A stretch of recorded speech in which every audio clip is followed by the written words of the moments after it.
Osa? Hey, smile wants you. My name no be Osa.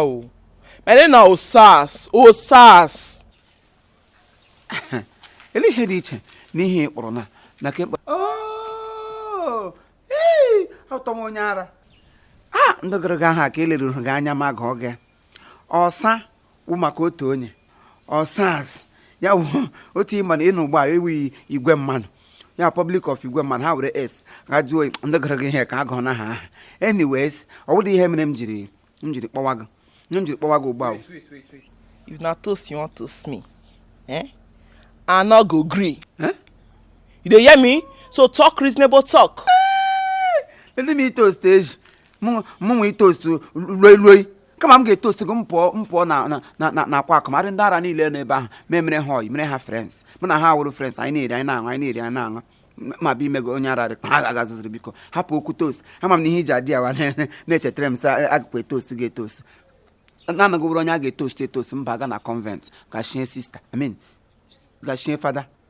Well, ihe awụ dị ihe m jiri kpọwa gị anyways ile m anya n'ihu ị ga-ama na ihu m dị very bright ya wụ na obi arị dị m mma ezinu m dị very very bright iwe na-egbe m n'ime obi na-ele ezinu m arị bright ya otu oshi arị bright n'ihu ọ otu oshi arị n'ime obi ya wa dị m bitter n'obi obi m dị very bitter biko ihe anyị na-ahụ n'ụlọ ihe m na-aga ga-ahụgide za mmanụ agbọbịa ha ka go ama m na ngwe nọ na kitchen ugba your mind will very relax.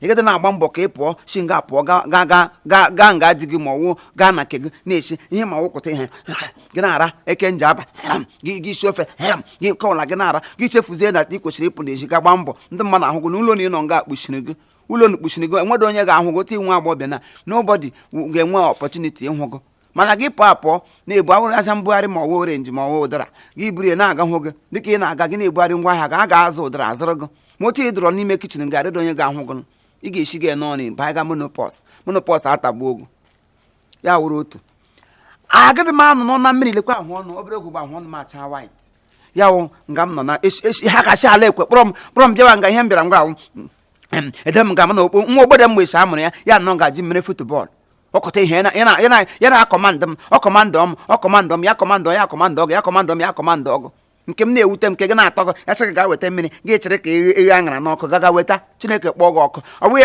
ịmadụsọ na nwa na-ekwesịrị ịdị na-eji anyị eme pile ọ bụrụ nne ma nna ya na-eji m ihe ugbu a obi arị m melodown m na-eji beda mgbe o ji mee m assault m were mmiri luo ya ka ọ wụrụ mana olee obere nwa ha ọta ga-esi ya were obere nwa ya na-agbafọ mụ na gị n'ezinu akpọgolo elu gị na-aṅajega agajega gị na onye ha na kichin onye ọdọ ihere omekwadogo ọ ihe m jiri sị m akpọ ọgụ ka anyị tọle arụ ihe anyị ga-anọgide nga na mmehie amara baala anyị ụba anyị ga-echigide na nyagide moto onye ọdọ nwụọ ekwesịrị m ihe ọhịa anyị ga-emegide megide gbaa moto ka ịmadụ na kichin ime na awụdụ kego fakọlti gị ọrụ kwa ọrụ chee echiche chebara ndụ gị ihe m jiri kpọwa gị maka Chukwu asị iwe ada ewe gị iwe nọ m n'obi n'ihe anyị ga-eme ka anyị kwụsị ihe anyị da na anyị kwụsịrị ọrụ saịdụ arụ ọwụnụ nye m tụ ka mụrụ opinion m mpiji suggestion nseji ngwa gwa m ihe ewu uche obi gị. The thing be say this way you talk now I reason you know see for this your small plastic mind like this you don dey get small sense but me no come be like say I want deceive you, as in I feel tell you now say, oh yeah, run today, tomorrow I run. I not trust myself. I feel not go. You understand? But even as you talk all this, so what make you feel say now everything you talk now I won't even hear? I go choose the one I want think for inside. You understand? So if I don't reason now, can't think can. Because myself I'm not happy at all. The way these people they insult me, they use English, all those foreign English. They won't kill me for this house. I not too like am, but the thing be say, I go think. If I don't think, I'll give you feedback. You hear that one? Feedback. So make I go inside. If I don't reason I finish, I'll call you. I'll call tell you what I think. You understand? Wetin I put for fire feed the bomb. I go check am. Good boy. My guy. Hey.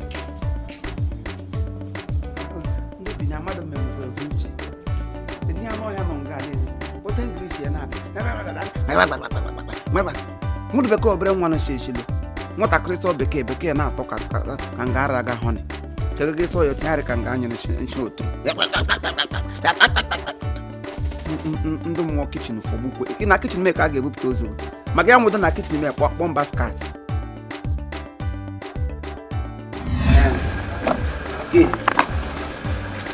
gate ihe m ji kpọwa gị awụdo maka na o nwere ihe ọdọwụ ọ bụ otu unu si nọrọ nga nọ n'ime kọmpansị onye ọbụla anọrọ nga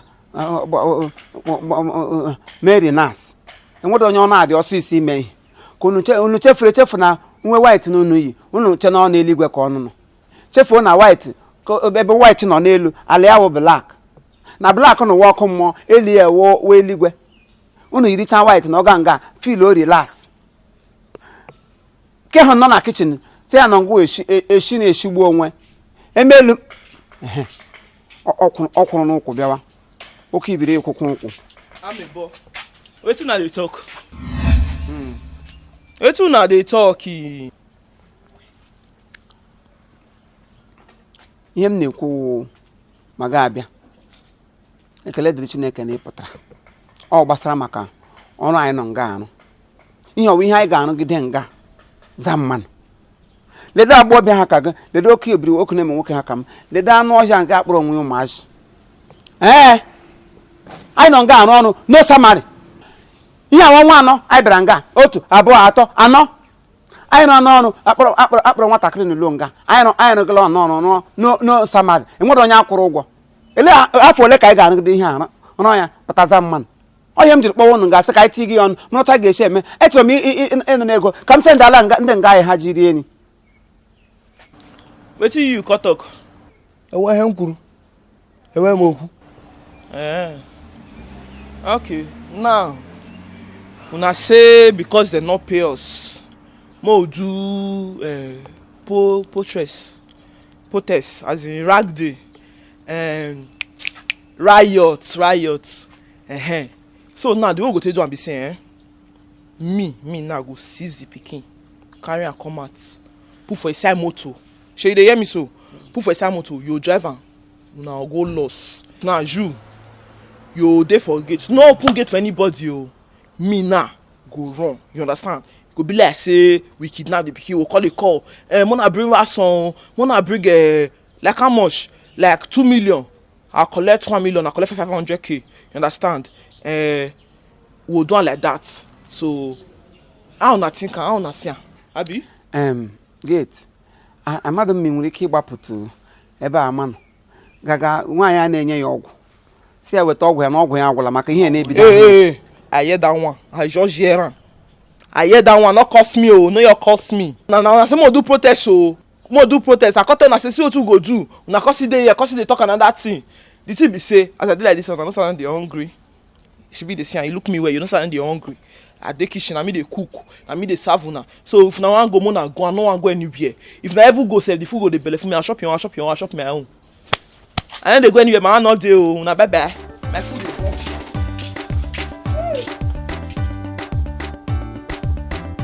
ndị Chineke ji were m na ya na-ekiti ndị ara na-abụ ya tige m na-ekiti ndị ara sị m na ha arụkọ m ọnụ kedu agbọghọbịa dị ndịlekwa ihe ọ nọ nga eghewe ọnụ ekwu kọjú ihe na-akọ m aga na gate ha zụzụrụ pụwa biko mmata matara gị kọrọ m ahịa iyi ịkpọ jin bịa nga anụ na akwụjego ụkwụkwụkwụkwụkwụ nwere ihe ọdọ nọrọ mma ya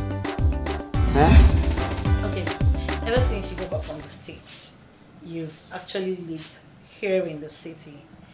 At least you've met different folks from different lives, and I believe you've come to understand their way of life. And Nigeria is for you to learn the custom, the culture, and tradition of your people. And you can't get that by staying here in the city. Why I'm saying this is, you need to go to the village. So you go and stay with granny, school there, and catch up with them. How will I school there? I can't school there. Why not? I can't go to the village. How will I come there? You come. Besides, people come. Listen, you're actually here to learn your people's way of life. And when you get there, you will cope. You are not from the Western world. You are a full-fledged Igbo girl. As a matter of fact, Nagigoni, Negoni, Nenegoni, Nanagoni, Yenine Wastragibo. I'm not anything of Igbo. I'm not Igbo. Arab Wagogo, Iyana village. You will go to the village so that you will cope with your parents. What of Sass? Osas is not going with us. Sass will go. No, she will not. Sass will come. No, she will not. Sass will come. She is not going anywhere. Sass is gonna You come. learn to wash your clothes yourself. No, Learn to make your I food can't wash yourself. my clothes. Get ready, Nigga. I can't. I don't care. You will. I That's can't it. wash my clothes. How am I gonna cook? I'll wash my clothes with the sand. What does grandma look like? I don't know. Grandfather. Oh, I can't cook! Oh, I can't cook! I can't cook!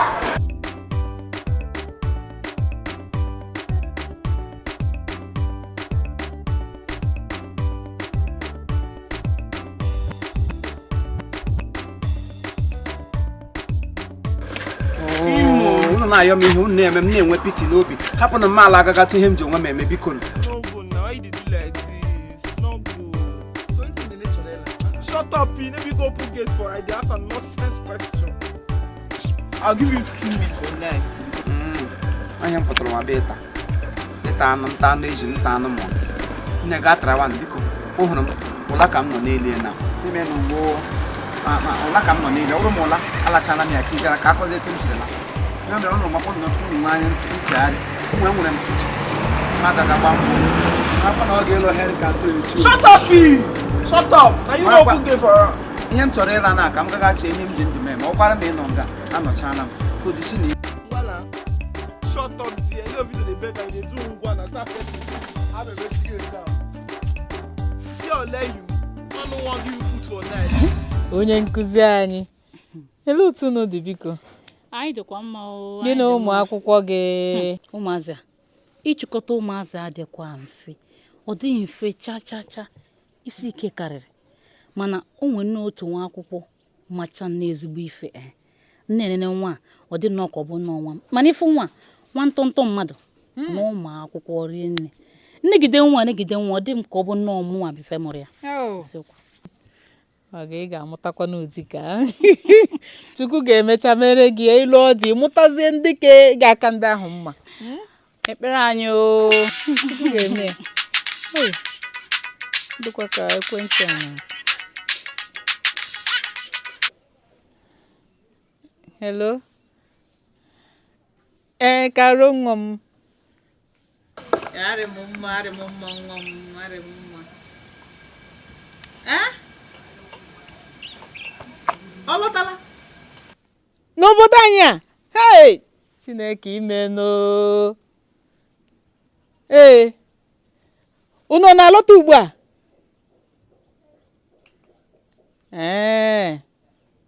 Ị nenecha ule gị?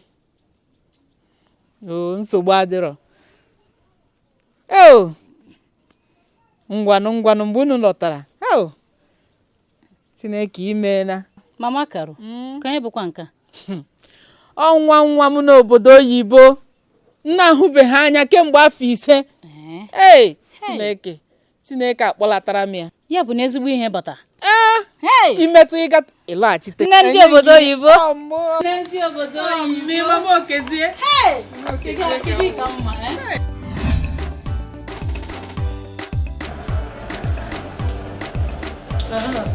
Auntie Corey. Good afternoon.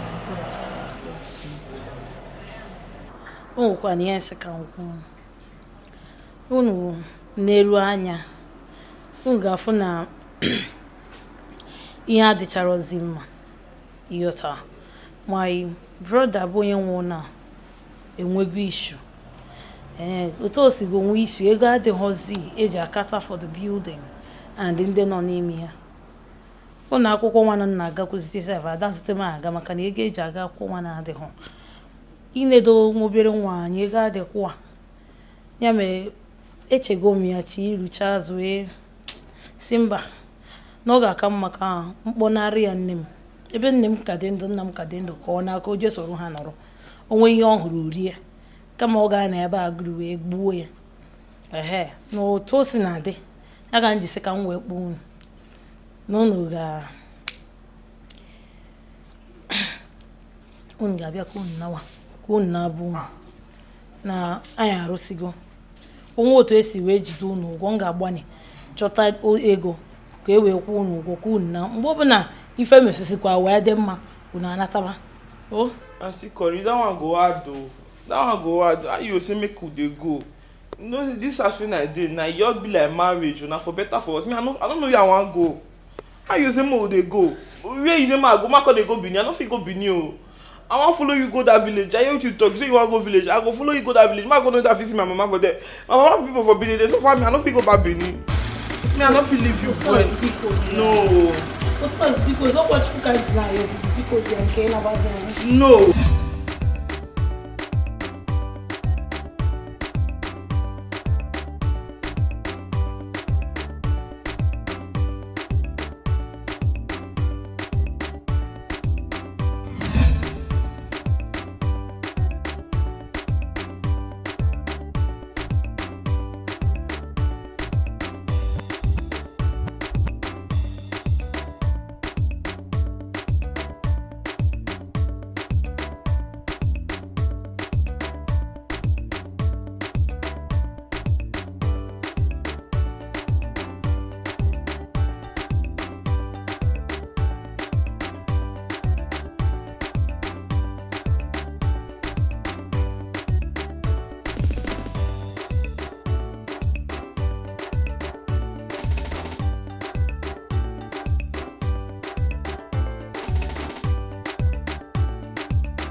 Mommy!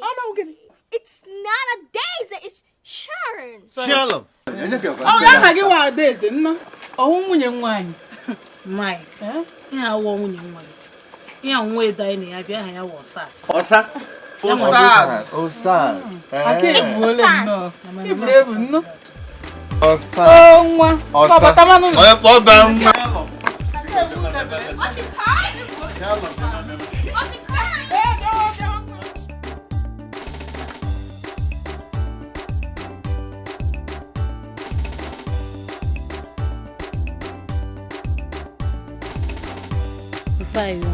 Karunga. It's okay, Zemre again because. Okay, Zeka no ya kpọm. Na ya nwere nsogbu n'obodo oyibo. Na m ga-abịa n'airport bịa kpọrọ nwa ya nwa. Agala no airport kpọrọ nwa ya nwa. Abịazie gwa m sị na ọ baala nga. Hey! Okay, o mere gịnị? O mere gịnị? Obra nwere ike. Amam. Ọkwa ya ka m gbagidego mbọ ma nwa de Peter nke a bi na town. Kpọọ ya si ya o nwere lawyer ọma nọ ga-enyere anyị aka ka agbapụta Okezie. Ya sị m na o nwere lawyer ya nwere n'obodo oyibo. Eburula m ego niile Okezie sendere bi ga lawyer. Hey! Banyo so. Oh, Tumchija. Okezie nwa m. Okezie nwa m. Ma ị ga-eme ndị anyị acha anyị. Ma ị ga-emekwa nwa n'ihe ahụ, makwa ihe mere mpe. It's all about. Nwa m na nga. Nwa m gbe die. O he gburu m gị ihe gị. Mechi ọnụ nwaanyị. Chineke biko. Nwa nne ya na alabadala. Karo. Elekwa na onye ga-esiri ya nri. Onye ga-elekọtakwa n'ebe ahụ. Karo. Onye na-eleta onye. Onye na-enye onye nri. Ịmakwa na asị na nga ndị obodo ahụ dị njọ, nga ha ka njọ karịa nke anyị. Asị na ya na-eme ha bụ iji ọgwụ gbagbuo ha tụba ha na mmiri. Gbagbuo nwa m. Hey! Gbagbuo nwa m. Gbagbuo nwa m. Ruo na-agbagbu ya.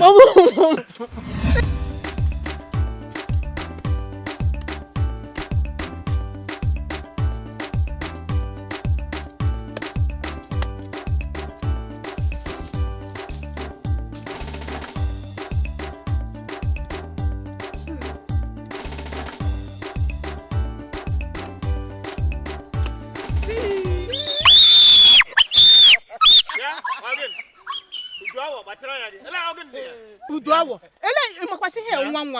More than lock up, now play with the place. See, when I dey small, they go feel they go catch this thing. They call it atete. You understand? Hey, do any here? I lock up here. Get no lock up. Kill me. Hello. Biko ihunu nwa. Esele mu ntasi mo. Si nwa rie rigo di nura ofe nsala nsichana na abali. Ori ka okureri. Ofe nsala. Lotori ka nwa kpingo rie ori ka okureri. Ihe ai kogugbu na awu ihe a ga-eji emete gari. Mbuo ya meji yete gari. Girie gari fuchiri ahụ. Granny! Nwam. I wanna eat chips and ketchup, a little mayonnaise, and crispy chicken. So na yera. Chicken, I'm chicken. Chicken. Hey. Uduawo osi gini no. Mayonnaise, crispy chicken, mayonnaise. Mayonnaise. Tell them you wash up. Osas! No, they shot many for side bush. Here is so hot. I can't even cope. I can't even breathe. Just air condition. Ogbeni, now for side bush your papa and your mama dey follow the stage there. They hear me. Granny, you know what? I'm out of here. Sharon.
Shalom! Hey! Shalom! Okay, ga-adọpụtakwa nọ. Ọ ga-adọpụtakwa nọ nna ya ọkwụ na. Shalom! Hey! Afọ Agadọsia.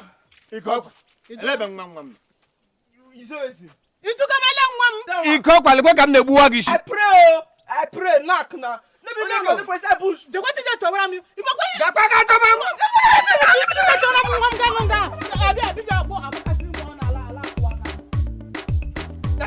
Kesi ya wodi. Iko kwa ke.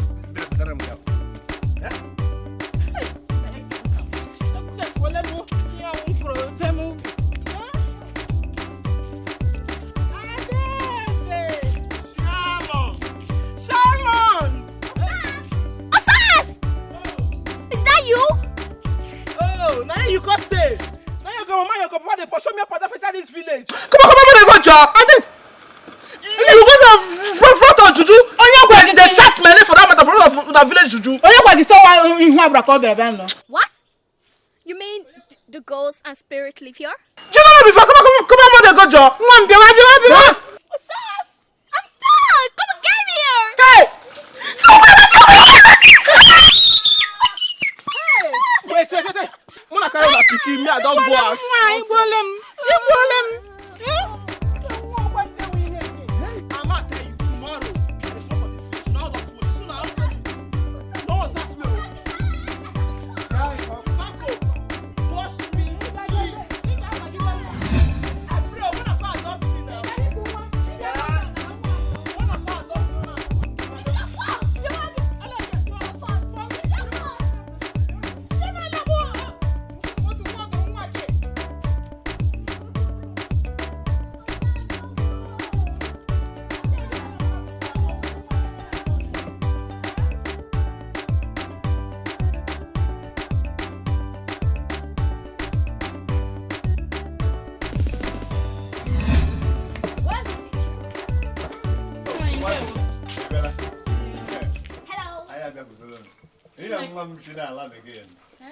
Shalom. Point of correction.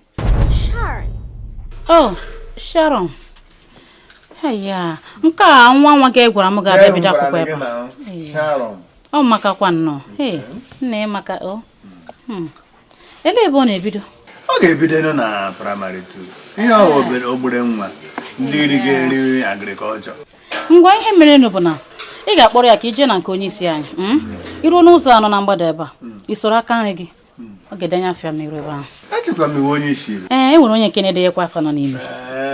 Otu ọ dị ebe. Nne maka o. Grandpa. Wait, I need a sec. Grandpa.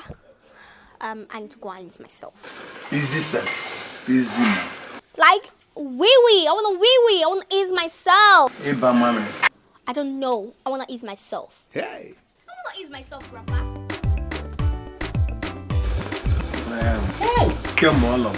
Sepre. Easy man. Sepre. Easy man. Apa him? Hey.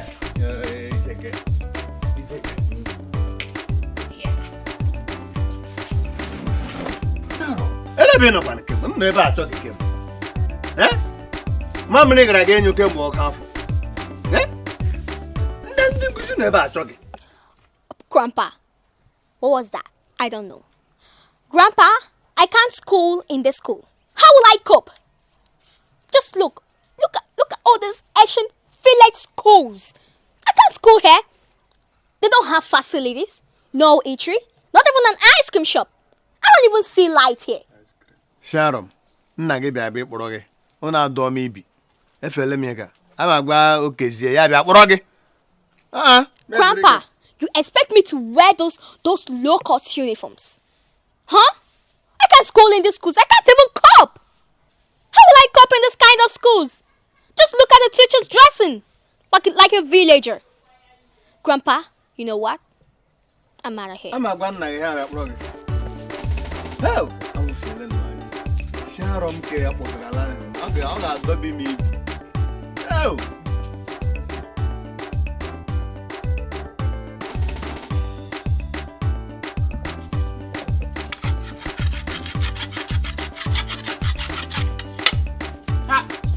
Sharon. Ọ gaga choko. Na lo. Ọrịkwa mma. Agba dị eke mmiri ma biko. Mmiri. Ọrịkwa na mma. Chere. Ije unu gara. Edebekwara aha nwa na akwụkwọ biko. Edere ahịa m na-ego. Kemgbe taa kemgbe echi. Mkpọrọ Sharon kosi azaga gịnị. Gaga itinye n'akwụkwọ. Ya sị m ya na ka ịba mmamịrị. Kemgbe ụbaga mmamịrị ruo na. Ọ bachabe mmamịrị.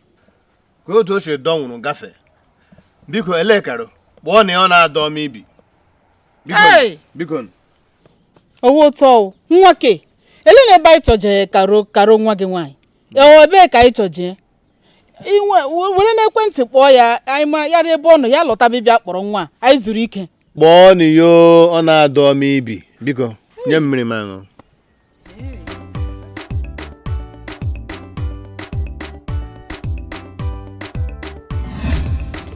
Granny. Mama.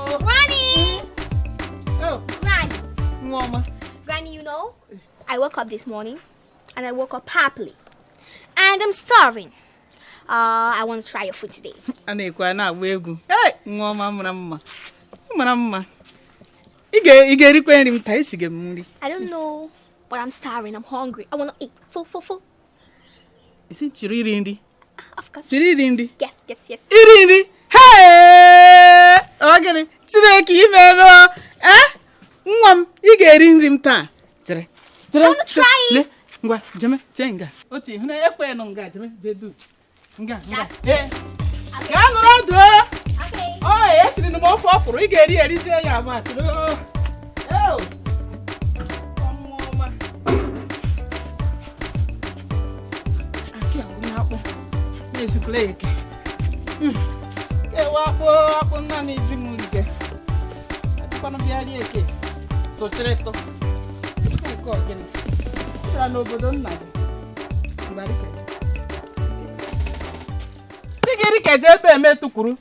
don't understand. Just say it in the way that I will understand.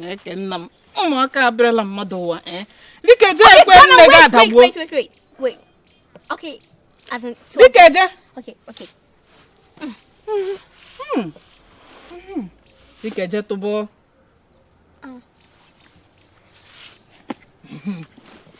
No. What's this? Salomon. I can't walk while I'm again.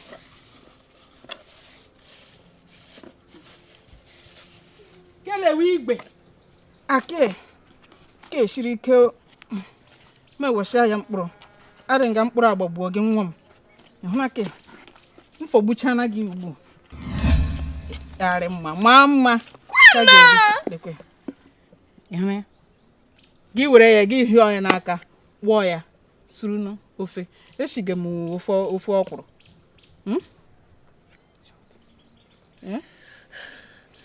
I tell you, you learn Madanti. You're getting. Oh, when you're to read it to me. Grandma, what is this?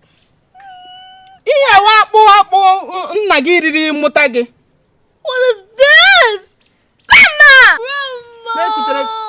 You didn't wash your hands. You didn't sterilize it. You didn't sanitize your hands before you put your hands on that thing of gas. Yeah, Mama, we are ready. I think you really are ultimate. Eh? Grandma! Asas! Guando, Chiri? Asas!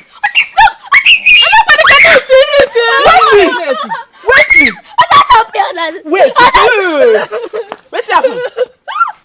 Mommy, how why Neri? You are very proud not to. Eh? Let's make it. Yeah, above frog. Wait, now I believe Grandma is a mother. Also, Neri. Just look. Grandma, they even wash your hands. She did not sterilize it. Wait, Masa. Mama, what's happening? Let him do come. Oh, I can't wait, before you do this thing, the mama the sack boy, the mama so you wash your hand. Ejimaka for boni apple. You know what for bakbeli? Did you sterilize your hands? Yeah, who kiri from? Did you sanitize your hands? You want kill this picky for this village, Abi? Carry your hand, the mama, you never even wash your hand. The mama the akpu, you want get. You know say this picky now you bought picking. Una want kill her. If you kill her, you know. Now your girl picking no, nothing concern me. If she up for there, but me I don't move. Man, know your day.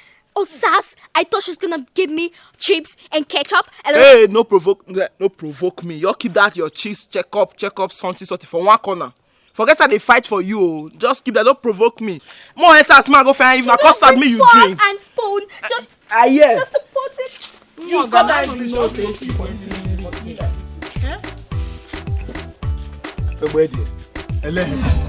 Lekwe Salomo. Ọ bịakwara na n'usekwu nga m nọ. Sị m bụ ayo ga-eri nri. Onye mụrụ otu ọ iri nri. M ṅụrụ ya o. Jee bute akpụ abụọ ha iri fọrọ. Were bịa sị m afọgbuo nne ya. Ọkwụta anyị na-esi eri ka m. Nwatakịrị etime. Amana m otu m were nọ n'aka afọgbu gị ka ọ hụbeghị ya mbụ. Asị m ewesi anya ya mkpụrụ na-agbagbuo ya. Ọsị agaghị eri. Eti. Mam, ya na mgbadibi dara ọwụrụ nye dinta Biko ga nye m ofe m eji kọtara m. Nụbekwe m. Nye m ofe m akọtara m. Gama weta biko. Sharom ka ama nwụrụ ga anwụrụ. Agwala m ya kpụrụ na ya ma ga aṅụrụ m isi ore. Sharom. Ọsọ ya bire hida again.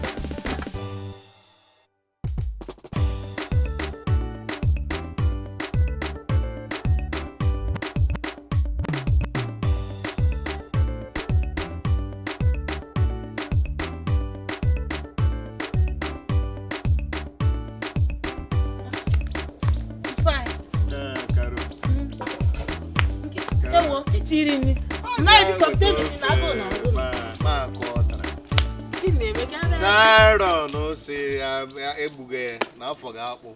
Sine ogbe dị eweta ofe na-eje kọta. Na iche ihe anyị na agụrụ n'ọgwụ ngwa ngwa. Nne m mkpụrụ aka rie nubekwe m nne. Nne Oh, Auntie Carl! Just look at Auntie Carl! Poison! Boy, goodness. Poison! Oh, slow. What do you mean? It's food. No. Grandpa, don't eat that! Grandpa, don't eat it! Auntie Carl! What happened? Grandma wanted to kill me today with this! Mai, can you cause it water? Karo kwa ihe aka iriri. Pụwa ihe anyị pụwara. Me wuru otu akpụ si ama afọgbuo ne mgbe o si ya agụrụ ogogo ya. Anụkwa m nga na afọgburu ya akpụ. Si me wepụsị anụ mkpụrụ. Ka ọ hapụ ịgbagbu ya. Foga akpụ nwatakịrị na-eti kemgbe ụtụtụ eti ruo kweta ọ ka na-eti. Here. Just calm down. It's not gonna hurt. Okay? Count 1. 1, 2. 2. Open your mouth. Like close your eyes. Close your eyes. Am I dead? Huh? Am I dead? You say? Am I dead? No, you're breathing. Take 5. Take 10. Don't enough there. Karo,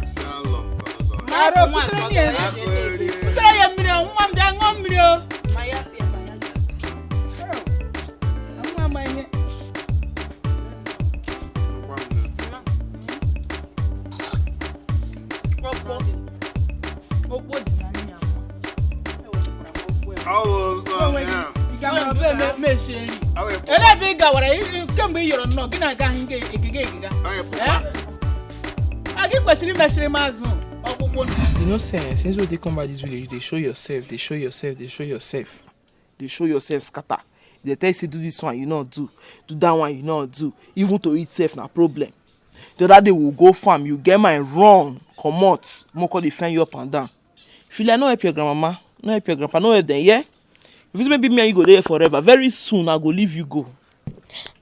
But Sas, I can't choose that type of thing. You're using just such a fire with a stove. I can't do that. You go learn now. Because even when we do the city, you enter that kitchen, you know the way they cook, they can't give you. Yes, I know, but it's not what you're using here. You first time with firewood now. You ain't smoke enter your eye, enter your ear, you know how far. You know now where you from be this. Not cause they form jando for you. I tell you, not cause they form jando for you. Because very soon I go ball leave you and I know they to do everything for you.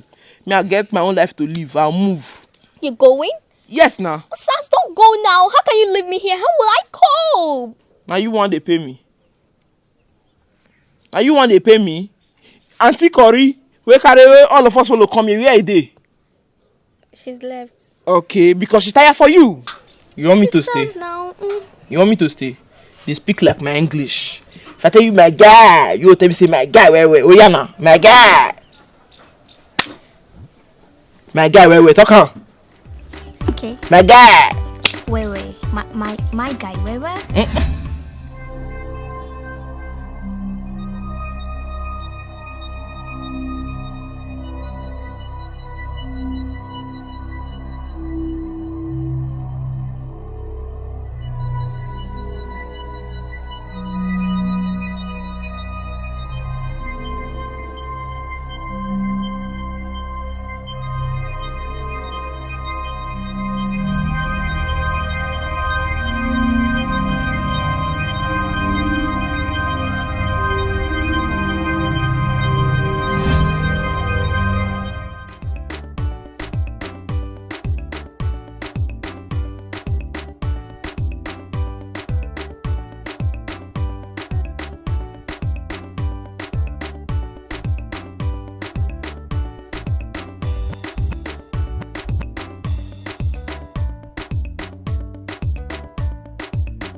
you guys are doing?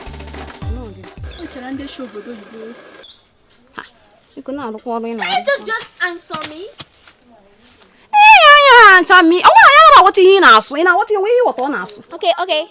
Okay. Can I try that? I'm gonna try it. Like, I wanna do that. Okay. I'll tell them you. I'll shut your ear. Can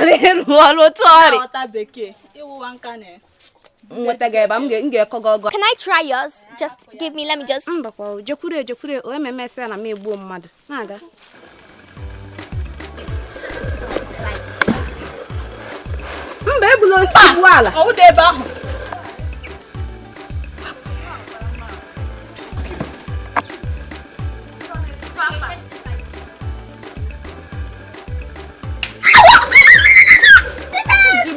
Mama! Mommy! Hey, look what I'm doing. I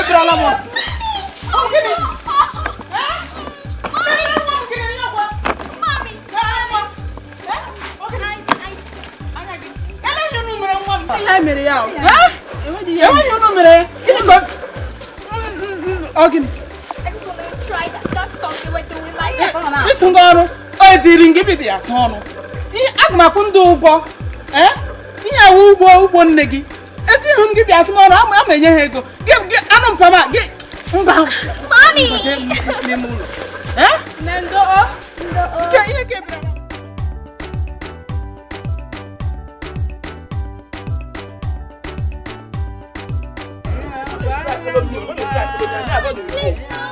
Please me. Leave me. I don't tire. They use me sweat for you. I don't try. I follow you from city, come here. Because they carry you up and they jog, they follow you for inside bush. I don't try. Yeah, not a cry. Who's going to take care of me? Your grandma not do. Who want to take care of you? Who take care of me? Please don't go now. Also, again, keep looking at baggy. I dey go my village. I don't they go for real. I don't they go. They come me for phone. So husband don't show. So I got to go marry. Yeah. This is your grand pikin abi. Me I want to give my mama grand pikin too. So please now don't go. Who's going to take care of me? Your grandmama day, your grandpapa day, they'll take care of you. No, they please me, I beg. No, they please me. Please now. Osaka bikon. Hello, teach going to happen na ne mo na nwa. You not there? I'm saying you not there. You don't take care of a pikin. Ka nwa nka biko. Ihe nde no re kwi mama motu na eje ese ihe nde ni ise. You get what you want give me. If you get, I go call the comment the line of my shoes. Or you can't pick that bro me come marry me. I bet my go. No worry, yeah. No, you worry yourself. If I don't go, if they do the marriage, you can't do chief bridesmaid for me. Since I'm talking about you going and you're talking about flaggers. You see they speak English, so now they pay me. You see they speak English. Man, they go, I'll call now. Take care of yourself. If you like, go they jump up and down. So that's not to call you. Now you know. Very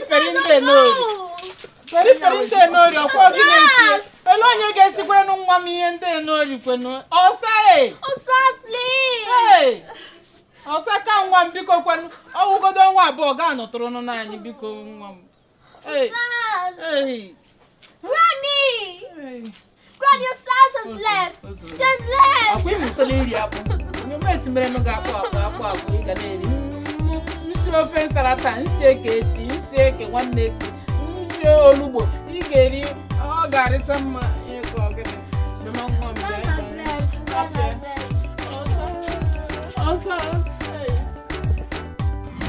I like it here. I like here. Karo aga nwuru na nwuru. Aha nwa nwa gị ya. Karo. Ejo se nna gị buru ndụ bịa na mkpọrọ nwa ọnụ kpọga Shalom kono so Sharo. Ke ọnụ mkpọrọ bịa ha ka ọkwa. Ị na ya soro bịa. Sasa kiso Osa ga-arịgide n'ala. Osa ga-agafu n'ụkwụ. Kpọrọ na ya ọ na-eme mmụọ. Nwa ga-adọ m ibi. Ka ebe m ga-akpọga Sharon. Kpọga ya adanne gị. Aga m akpọga ya na nke adanne. Maka gịnị mkpọga ya na nke adanne ọ ga-anọta. Maka gịnị? Yaị. Ụmụ adanne m kpọ ụmụ ya bịa n'ụlọ anyị. Sharon ekwe na ụmụ adanne m na-anọta. Otu a ka ha lụgidere ọgụ tiri adanne m eburu akpa ekpọrọ ụmụ ya la. Ekwukwala ihe. So mkpọrọ ya ugbu a kpọgara ụmụ adanne m agadi achị iji anya hụ Sharon cha. Ezigbo na agha aka oke. Mpa ya makwa m. So n'ebe a ga-akpọpụ nwa m nwụkwa na biko. Mpa ya. Anna m ikwu.